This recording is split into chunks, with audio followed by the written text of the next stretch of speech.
చాలా తెలివిగా ఒక స్టేట్మెంట్ చంద్రబాబు నాయుడు గారు, రాష్ట్రానికి మరకబూశారు, అవినీతి మరకబూశారు, ఎట్టి పరిస్థితుల్లో దీన్ని నేను సహించను, ఏం చేయాలో అది చేస్తా, న్యాయ నిపుణులతో సంప్రదిస్తున్నాను అన్నారు. ఇప్పుడు అమెరికా న్యాయ నిపుణులతోనా? ఎందుకంటే ఇప్పుడు ఆంధ్రప్రదేశ్ ప్రభుత్వానికి సంబంధం లేని కేసు కదా అది. అమెరికా న్యాయ నిపుణులతో ఇప్పుడు ఆయన నిజంగా న్యాయ నిపుణులతో చర్చించే సెకీ ఒప్పందం పైన రివ్యూ చేయండి. గతంలో సెకీగా పీపీఎల్ ద్వారా చంద్రబాబు నాయుడు గారు కొన్ని ప్రైవేట్ కంపెనీలతో ఒప్పందాలు చేసుకున్నాడు.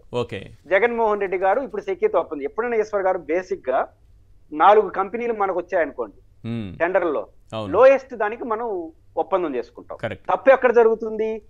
మనకు లోయెస్ట్ వాడు ఉన్నా కూడా కాంట్రాక్టర్ హైయెస్ట్ కు పోయినప్పుడు ప్రజలను మోసం చేసినట్టు అవుతుంది. అప్పుడు లంచాలనే పాయింట్ వస్తుంది. లోయెస్ట్ తీసుకున్న తర్వాత ఎట్లా వస్తుంది? దట్టు మనకు చట్టంలో ఇంకొక వెసులుబాటు ఉంది. గవర్నమెంట్ సెక్టార్ గానీ లేదా క్వాషీ గవర్నమెంట్ గానీ కోఆపరేటివ్ సెక్టార్ లో ఎక్కువ డబ్బులు ఇచ్చి కూడా కొనుక్కోవచ్చు రాష్ట్ర ప్రభుత్వాలు, ఎందుకంటే వాటిని ప్రోత్సహించాలనే ఉద్దేశంతో. అంటే ప్రైవేట్ సెక్టార్ కన్నా ప్రైవేట్ సెక్టార్. ఈ లాజిక్ చూసుకున్నప్పుడు సెకీ ఒక గవర్నమెంట్ ఏజెన్సీ, ఎస్పీడీసీలో ఒక గవర్నమెంట్ ఏజెన్సీ, జగన్మోహన్ రెడ్డి గారి ప్రభుత్వం ఒక 3 గవర్నమెంట్ ఏజెన్సీల మీద ఒప్పందంలో ఎట్లా చెప్తారు మీరు? ఇంకొక ప్రైవేట్ ఏజెన్సీ ఏదైనా సరే ₹2.49 సెకీ వాళ్ళ ద్వారా ఉత్పత్తి అవుతుంది తీసుకుంటున్నారు, ఇంకొక ఎల్ఐఓ పుల్లయో కంపెనీ వస్తా ఉంది, దానికి ₹2 వస్తుందని చూపించని ఊరిని వచ్చారా? రేపు మీరు చేయండి పోనీ.